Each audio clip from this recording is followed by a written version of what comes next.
Bismillahirrahmanirrahim. Alhamdulillah rabbil alamin.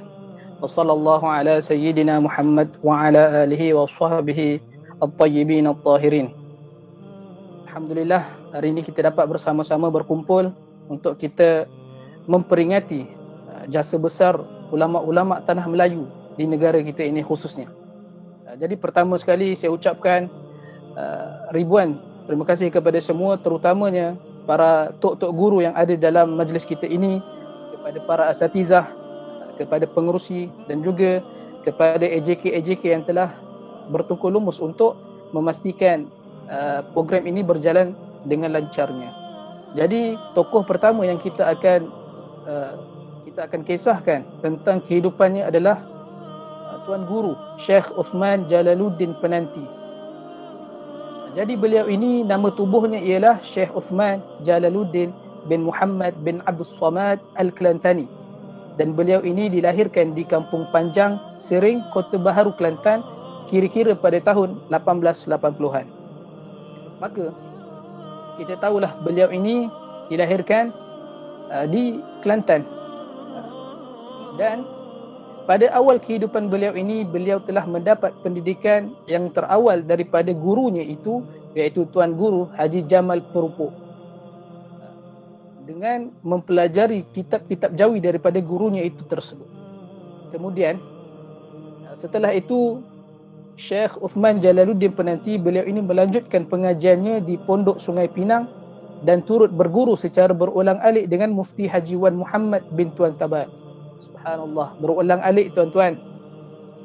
Setelah beberapa tahun belajar, maka ini adalah detik bagi adat kebiasaan para ulama, iaitu mereka akan berlayar ke satu negara, iaitu negara Mekah, untuk menyambungkan ilmu, untuk menyambungkan pengajiannya di peringkat yang lebih tinggi. Maka diketahui di sini jalur sanad ilmu daripada Syekh Uthman Jalaluddin Penanti ini sampai kepada ulama-ulama yang berada di Mekah. Alhamdulillah. Maka setelah 4 tahun beliau ini, Syekh Uthman belajar di Mekah, beliau pulang ke Kelantan, lalu beliau masuk ke dalam pondok Tok Kenali selepas Tok Kenali itu pulang daripada Mekah. Kemudian Syekh Uthman pernah menjadi guru pembantu kepada Tok Kenali dalam mengajar kitab-kitab fiqh kepada pelajar lain.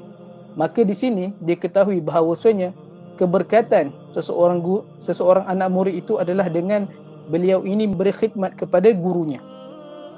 Kemudian beliau membuka sebuah pondok pengajian di Pasir Kasar, Sering, Kota Baharu, Kelantan.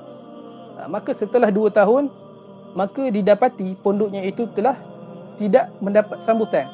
Maka pondok itu pun mati. Kemudian beliau berpindah ke Kampung Belukar, Tapang, dan beliau membuka lagi sekali pondok di situ. Dan beliau mendapati pondok di situ juga tidak mendapat sambutan. Dan akhirnya beliau membuka pula sebuah lagi pondok di Lepah, Selising, Pasir Putih. Dan pondok yang ketiga ini juga mendapat nasib yang sama, yang mana pondok ini tidak mendapat sambutan. Tidak lama kemudian pondok itu pun mati. Maka disebabkan Syekh Uthman Jalaluddin ini seorang murid yang beliau ini ada murabbi, ada gurunya untuk dirujuk, maka beliau bertemu dengan Tok Kenali. Maka ditanya kepada Tok Kenali, wahai guruku, mafhum daripada kisah ni, kita dapati dia bertanya kepada Tok Kenali, dia tanya kenapa dia buka pondok tapi tak berjaya, tidak ada sambutan. Maka kata Tok Kenali, kamu pergilah belajar lagi. Kata Tok Kenali kepada Syekh Uthman, kau pergi belajar lagi. Ilmu yang kau ada ini belum cukup luas. Jadi daripada nasihat gurunya itu, iaitu Tok Kenali, maka beliau ini seorang yang taat. Syekh Uthman ini seorang yang taat, seorang anak murid yang taat kepada gurunya. Maka beliau pun berlayar buat kali kedua ke bumi Mekah. Maka selama puluhan tahun beliau menuntut ilmu di sana, termasuk di tanah Melayu ini. Maka diketahuilah daripada catatan sejarah, maka diketahuilah bahawasanya guru beliau itu di antaranya adalah Tuan Guru Haji Jamal Perupuk, Mufti Haji Wan Muhammad bin Tuan Tabal, Tuan Guru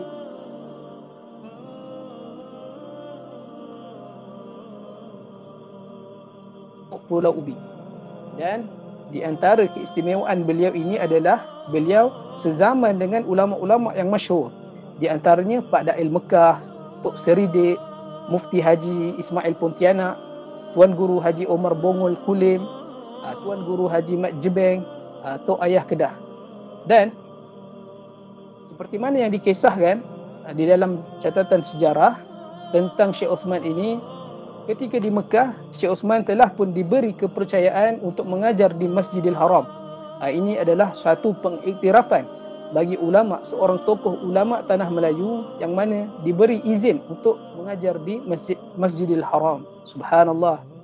Maka setelah itu beliau pulang ke kampung halaman sekitar pada tahun 1930-an dan beliau telah berbincang dengan beberapa jemaah haji yang ingin mewakafkan tanah untuk dibuat pondok. Lalu Syekh Osman Jalaluddin telah membina sebuah pondok yang zaman sekarang ini kita kenali pondok tersebut, yang mana namanya masyhur dengan nama Pondok Penanti. Yang mana nama ini masyhur pada tahun 1932. Dan di antara anak-anak murid beliau, di antaranya adalah Tuan Guru Haji Abdul Rahman Lubuk Tapah, Tuan Guru Haji Muhammad bin Taib, Tuan Guru Haji Haji Yusuf bin Haji Sa'ad Sungai Bakap, Tuan Guru Haji Omar Zuhdi Pondok Lanai, dan ramai lagi di antaranya. Kalau kita nak sebutkan, terlalu ramai anak murid daripada Syekh Osman ini yang menjadi tok guru selepas daripada mempelajari ilmu daripada Syekh Osman. Dan juga Syekh Osman Jalaluddin Penanti ini, beliau terkenal dengan seorang ulama yang berjiwa tasawuf, dan beliau ini seorang yang wara'. Beliau ini seorang yang wara' serta suka berdakwah memerangi ilmu sesat. Dan beliau ini juga terlalu banyak kitab yang telah beliau karang di dalam ilmu agama, juga di dalam sastra Islam. Maka kata ulama, adatu sadat, sadatu adat. Kata ulama, sebaik-baik adat itu adalah adat orang yang soleh. Maka hendaklah kita mengambil iktibar daripada kisah Syekh Osman Jalaluddin Penanti ini untuk dijadikan iktibar buat kita, untuk kita bermuhasabah, untuk kita bersama-sama lagi mencintai para ulama kita. Dan Syekh Osman Jalaluddin ini telah menghembuskan nafasnya yang terakhir pada tahun 19 September 1992 di dalam kira-kira usianya 72 tahun di Mekah, dan jenazahnya itu disemadikan di Haud An-Naqsyabandiyah berhampiran dengan makam gurunya Syekh Mukhtar At-Tarid Bongor. Semoga Allah mengurniakan kebaikan dan merahmati roh beliau, dan dikurniakan dapat bersama dengan Rasulullah sallallahu alaihi wasallam. Itu sahaja untuk manakib ringkas tentang Syekh Osman Jalaluddin Penanti. Barakallahu fikum.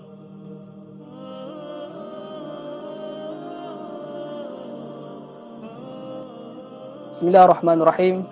Maka sekarang ini kita masuk dalam tokoh yang kedua, yang mana beliau ini juga di antara tuan guru yang mana beliau ini tuan guru yang berada di tanah Melayu kita. Maka nama beliau adalah Tuan Guru Haji Abdul Majid bin Haji Ibrahim bin Haji Sulaiman bin Deraman, dan beliau ini dilahirkan di Kampung Kayu Rendang, Melur, Kota Baharu, Kelantan. Maka ini di antara ulama yang kedua asal daripada Kelantan. Subhanallah. Dan ibunya bernama Haji Siti Aminah binti Saleh bin Syukur. Dan pendidikan yang terawal beliau dapat adalah daripada ayahnya sendiri, yang merupakan seorang lebay yang sangat dihormati di kawasan kampung tersebut. Kemudian Tuan Guru Haji Abdul Majid, kemudian beliau masuk ke dalam Pondok Kenali di Kota Baharu. Maka sama juga jalannya dengan Syekh Osman tadi. Beliau ini masuk ke dalam Pondok Kenali dan berguru dengan Tok Kenali itu sendiri. Kemudian berguru dengan Tuan Guru Haji Abdul Tahir Bunut Payung, juga Tuan Guru Haji Ali Pulau Pisang, Tuan Guru Haji Yaakob Legor, Mufti Haji Ahmad Mahir. Itu di antara guru-guru beliau. Dan setelah beliau tamat menuntut ilmu, beliau pulang ke kampung kelahirannya dan membuka sebuah pondok pengajian yang diberi nama Madrasah Majidiyah, yang mana pada tahun 1949 pondok itu dimasukkan sistem persekolahan. Dan di antara anak murid Tuan Guru ini adalah Tuan Guru Haji Ismail bin Haji Ibrahim. Itu adalah adik kandungnya sendiri. Kemudian Prof Emeritus Datuk Dr. Mahmud Zuhdi. Ini adalah anak beliau sendiri. Dan yang ketiga adalah Dr. Muhammad Kamil bin Haji Abdul Majid, juga anaknya. Beliau ini seorang ayah yang mendidik anaknya dengan cara yang sangat baik, sehingga beliau ini dapat mencontohi akhlaknya itu, ilmunya itu dapat dicontohi oleh anak-anaknya. Dan Tuan Guru Haji Abdul Majid pernah ditawarkan menjadi qadi, namun beliau menolaknya kerana beliau ini ingin memberi tumpuan sepenuhnya kepada pondoknya. Kalau kita lihat kebiasaan para ulama, mereka akan memilih jalan untuk melahirkan generasi yang dapat membantu memperjuangkan ataupun menyebarkan ilmu agama kepada orang awam.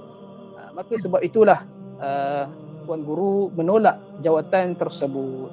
Sebab apa? Sebab beliau ini nak beri kita kata sepenuh perhatian kepada anak-anak murid yang bakal beliau lahirkan. Dan beliau juga pernah bertanding di dalam pilihan raya umum pada tahun 1959 sebagai calon bebas di DUN Kota Baru Selatan. Dan Tuan Guru ini telah menghembuskan nafas yang terakhir pada 20 September 1970 ketika berusia 67 tahun, dan jenazahnya itu dimakamkan di tanah perkuburan Islam Kampung Kayu Rendang, Melur, Kota Baharu. Maka kita doakan kepada Tok Guru ini, semoga Allah Subhanahu wa taala merahmati rohnya dan dapat bersama-sama dengan Rasulullah sallallahu alaihi wasallam di dalam syurga insya-Allah. Barakallahu fikum.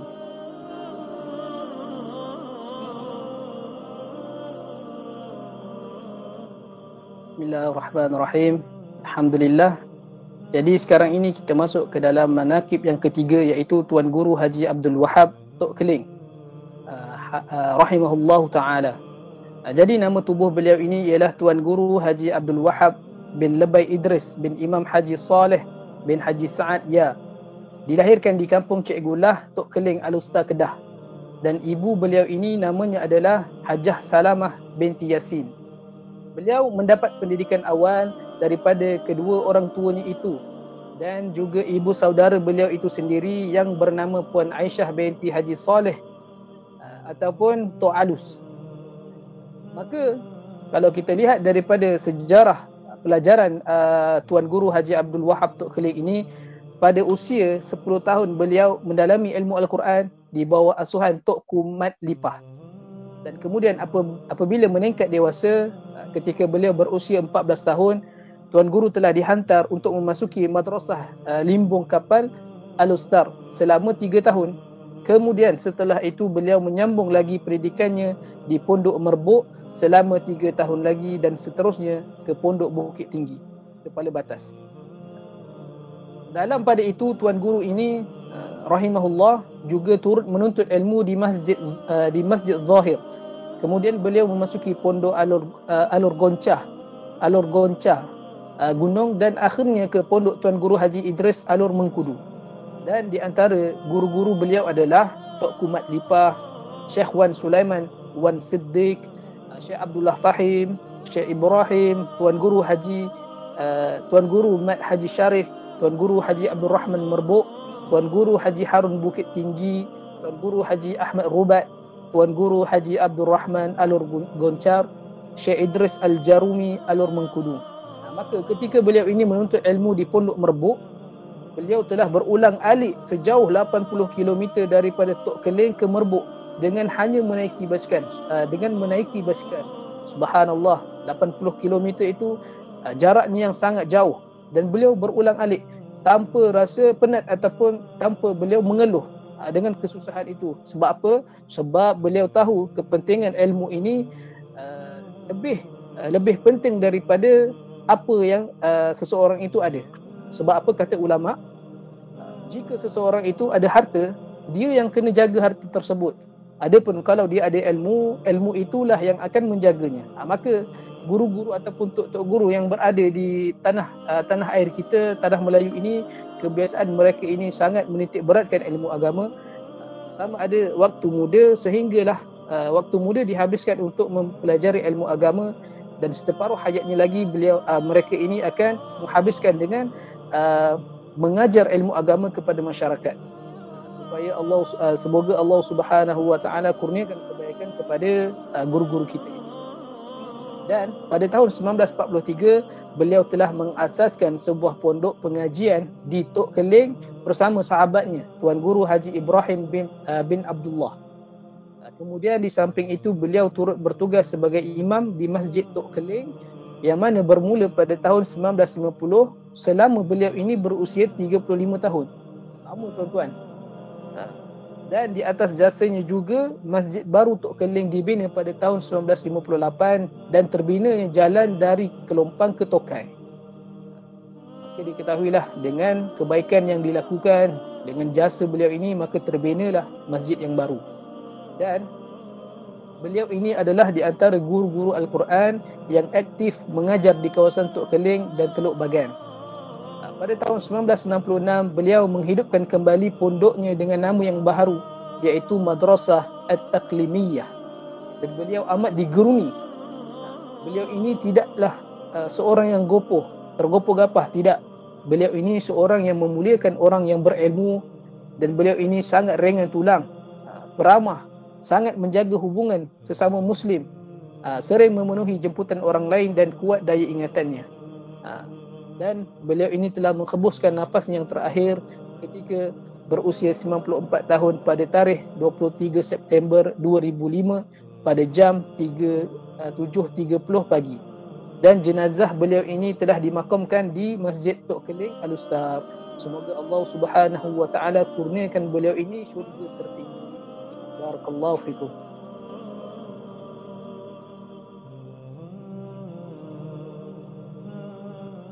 Bismillahirrahmanirrahim. Alhamdulillah. Sekarang kita masuk kepada tokoh ulama yang keempat, iaitu Tuan Guru Haji Yusof Kampung Supitan. Yang mana Tuan Guru Haji Yusof ini, nama beliau adalah Tuan Guru Haji Yusof bin Wan Mat, yang mana beliau ini dilahirkan di Kampung Supitan, Lenggong, Perak pada tahun 1924. Dan beliau ini merupakan murid kepada ulama dan pejuang Kedah, iaitu Tuan Guru Haji Yahya Taha. Dan yang mana ia adalah pengasas pondok Kampung Pisang di Kupang, Baling. Selepas itu beliau menyambungkan pelajarannya ke pondok Mak Enggul, Patani selama beberapa tahun dan berguru dengan Tuan Guru Haji Hasan Mak Enggul. Dan setelah itu beliau telah berkahwin dengan Hajah Kelsum binti Haji Cik Yah, seorang bekas guru Al-Quran di Kampung Supitan, yang mana beliau ini mengajar ilmu Al-Quran di rumahnya sendiri. Dan sekarang umurnya 87 tahun dan menetap di Kampung Supitan bersama anaknya. Dan ayah mertuanya Tuan Guru Haji Cik Yah bin Haji Muhammad adalah ulama yang telah mengasaskan pondok pertama di Kampung Supitan. Subhanallah. Dan anak-anak bagi Tok Guru ini seramai 5 orang, iaitu 4 orang lelaki dan seorang perempuan. Yang mana nama beliau adalah Muhammad Supian, yang mana beliau ini pengajian syariah daripada UM. Yang kedua Muhammad Buwaiti, yang mana telah kembali ke rahmatullah pada usia 15 tahun. Yang ketiga adalah Ustazah Maryam, yang mana sekarang menetap di Ipoh. Dan yang keempat anak beliau adalah Abdul Rahim, yang kini bertugas di Arab Saudi. Dan yang kelima adalah Abdul Satar. Subhanallah. Ini di antara anak-anak bagi Tuan Guru Haji Yusof Kampung Supitan. Dan setelah beliau ini selesai menuntut ilmu, beliau balik ke kampung kelahirannya dan tinggal berdekatan dengan sekolah Kampung Supitan. Dan isterinya bekerja sebagai penjual makanan di kantin sekolah berkenaan. Dan Tuan Guru Haji Yusof ini merupakan guru agama kafah dan juga guru takmir. Di samping itu beliau turut dilantik sebagai naib qadi Kampung Supitan dan imam masjid Kampung Supitan. Banyak jawatan yang dia ada semasa hayatnya. Dan jawatan lain yang pernah disandang beliau adalah ahli jawatan kuasa Persatuan Naib Qadi Negeri Perak. Jadi kita lihat banyak sangat jasa daripada Tuan Guru ini, yang beliau telah menghabiskan usianya untuk mengajar ilmu agama, untuk menyampaikan ilmu agama kepada masyarakat dengan menyandang pelbagai jawatan. Ini untuk menunjukkan bahawasanya seseorang itu apabila dia ada jawatan, dia mampu untuk menyampaikan sesuatu kepada orang lain. Maka itu yang diinginkan oleh Tuan Guru. Dan beliau telah menghembuskan nafas yang terakhir pada 26 September 2009 ketika beliau ini berusia 85 tahun. Dan jenazahnya ini disemadikan di tanah perkuburan Islam Kampung Supitan, Lenggong di Perak. Jadi kita doa kepada Allah Subhanahu wa taala semoga dikurniakan syurga yang tertinggi kepada Tuan Guru yang kita bacakan manaqib ini. Barakallahu fikum.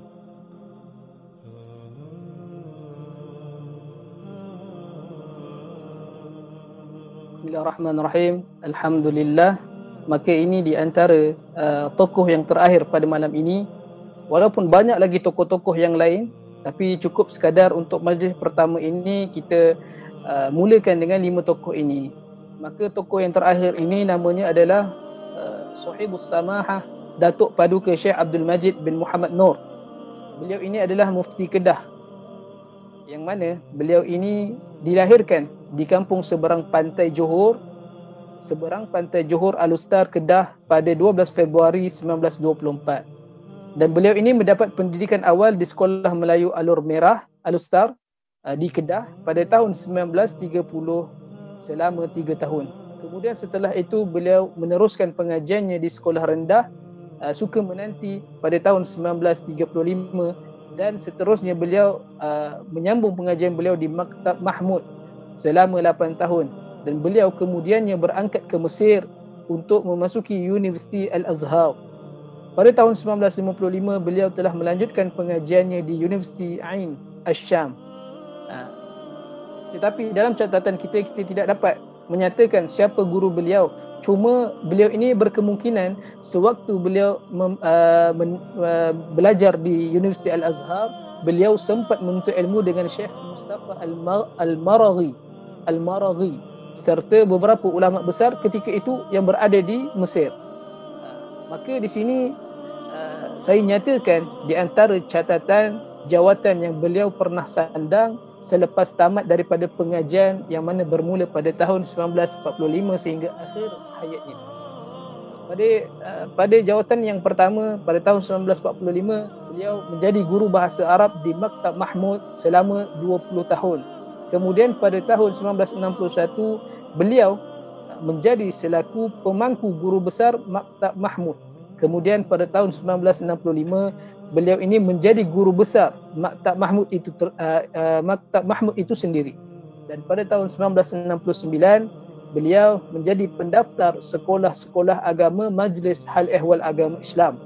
Dan pada tahun 1980 beliau menjadi penasihat Lembaga Urusan dan Tabung Haji dan pengerusi jawatan kuasa penasihat ibadah haji tabung haji. Dan pada tahun 1980-an beliau menyandang jawatan pengerusi Lembaga Maktab Mahmud dan ahli Lembaga Amanah Yayasan Ekonomi Islam Malaysia ataupun kita panggil YAPIM selama 3 tahun. Kemudian beliau menjadi hakim pertandingan tilawatul Quran peringkat negeri dan peringkat kebangsaan. Seterusnya selaku pengerusi jawatan kuasa Fatwa Negeri Kedah.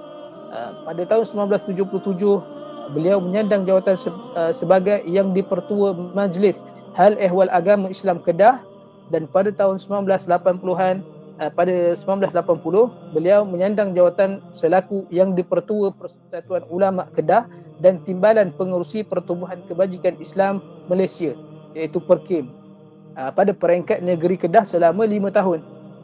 Dan pada tahun 1979 beliau menyandang jawatan selaku ahli Suruhanjaya Perkhidmatan Awam Negeri Kedah. Seterusnya ahli Majlis Agama Islam Kedah. Kemudian selaku ahli Jawatan Kuasa Zakat Negeri Kedah dan pengerusi Jawatan Kuasa Syariah Kedah. Dan pada tahun 2000 beliau menjadi mufti Kedah. Subhanallah. Kalau kita ikut catatan ini telah tercatat 15 senarai jawatan yang telah disandang oleh Tuan Guru ini. Subhanallah. Dan di antara hasil karya beliau ialah risalah sembahyang tarawih dan sembahyang musafir, jamak dan qasar. Dan Syekh Abdul Majid telah meninggal dunia pada tahun 2015 pada 21 September. Ketika itu beliau berusia 91 tahun dan jenazahnya dimakamkan di masjid seberang Pantai Johor Al-Ustaz. Maka di sini kita dapat lihat guru-guru kita, tok-tok guru kita ini, mereka ini telah menghabiskan banyak masa mereka itu dengan menuntut ilmu agama dan mengajarkan ilmu agama kepada masyarakat. Dan di antara kalam ulama adalah setiap hembusan nafas itu adalah langkah seseorang itu akan menuju ke kubur. Maka mereka ini, kesemua tok-tok guru yang kita telah membacakan manakib mereka ini, mereka telah melaksanakan, mereka telah menghabiskan hayat mereka dengan mempelajari ilmu agama dan mengajarkan ilmu agama. Seperti mana yang dikatakan oleh Ustaz Abu Sattar tadi, anak kepada Tuan Guru Haji Yusof Sumpitan, dia kata buat perkara yang wajib dan tinggalkan perkara yang haram. Maka itu berselari dengan kata-kata ulama. Kata ulama, adaul wajibat ijtinabul muharramat. Maka melakukan perkara yang wajib dan meninggalkan perkara yang haram, maka seseorang itu akan menjadi seorang yang bertakwa.